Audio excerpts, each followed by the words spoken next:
Il est là, tout autour de nous, au cœur de nos villages, de nos quartiers. Il a pris son envol ici, sur les rives du fleuve majestueux, et traverse maintenant notre continent d'un océan à l'autre. Cet esprit qui animait nos ancêtres, nous en sommes fiers. Il a construit, soigné, enseigné. Il a façonné un peuple inspiré de grands projets. Voilà l'esprit qui animait l'Église catholique de Québec à ses débuts. Il nous anime toujours au moment de souligner ses 350 ans. Un esprit qui donne du sens et qui pousse à l'action.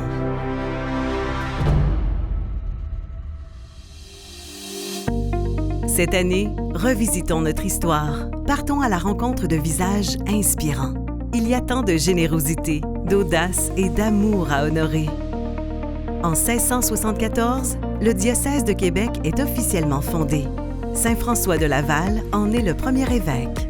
Avant lui et après lui, des personnages extraordinaires insufflent de la vitalité et du courage dans la jeune communauté. Ces femmes et ces hommes de foi sont au cœur de l'action, animés par des idéaux de paix, de justice, d'entraide. Au cours des siècles suivants, l'évolution de la société continue à être liée à celle de la communauté catholique. Celle-ci soutient vigoureusement la culture et la langue française.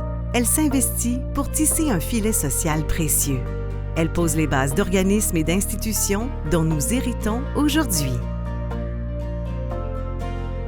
Au début du 20e siècle, elle se tient aux côtés des travailleurs et travailleuses dans leur lutte pour des conditions dignes. Avec la Révolution tranquille et sous l'impulsion du Concile Vatican II, le visage de l'Église se transforme. Ses membres explorent des façons nouvelles de réaliser leur mission. Notre histoire commune est faite de pages lumineuses comme de pages plus sombres. Aujourd'hui, les défis ne manquent pas. La communauté diocésaine apprend du passé, s'inspire de ceux et celles qui ont fait une différence. Elle est portée par l'Évangile et veut partager ce trésor qui donne du sens et met en action. Notre communauté se renouvelle, s'ouvre, s'engage. C'est cette grande aventure que nous voulons célébrer. Du 8 décembre 2023 au 8 décembre 2024, une programmation variée a été préparée pour vous avec de nombreux partenaires. Ne manquez pas la Porte Sainte,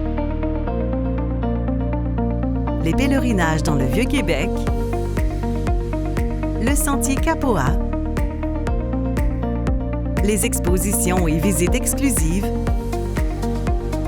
la grande fête pour les jeunes et les familles, incluant la première canadienne du groupe français Glorious, des concerts, des conférences, de nombreuses activités dans les paroisses et bien des surprises.